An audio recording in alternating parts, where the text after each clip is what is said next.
Geri Friedman. I'm a professor in the English department at Purdue University, and I'm sitting on campus on a bench right next to a statue of the founder of Purdue, John Purdue. And this entire area is called Founders Park in honor of him. I am going to read an excerpt from Wordsworth's prelude, There Was a Boy, from Book 2. There was a boy, ye knew him well, ye cliffs and islands of Winander.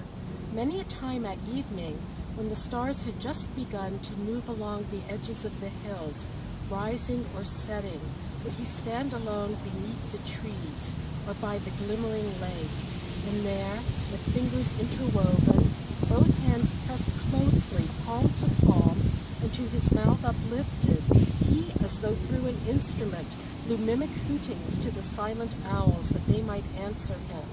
And they would shout across the watery vale and shout again, responsive to his call, with quivering peals and long halloos and screams and echoes loud, redoubled and redoubled, concourse wild of mirth and jocund din.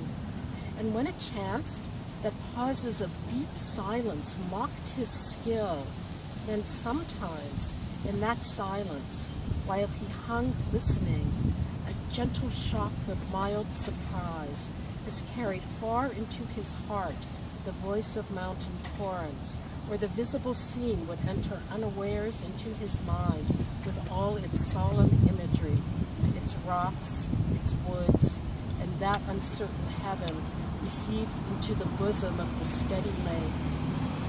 This boy was taken from his mates and died in childhood, ere he was full 10 years old.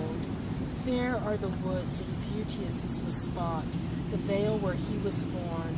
The churchyard hangs upon a slope above the village school, and there, along that bank, when I have passed at evening, I believe that oftentimes a full half hour together I have stood, mute, looking at the grave in which he lies.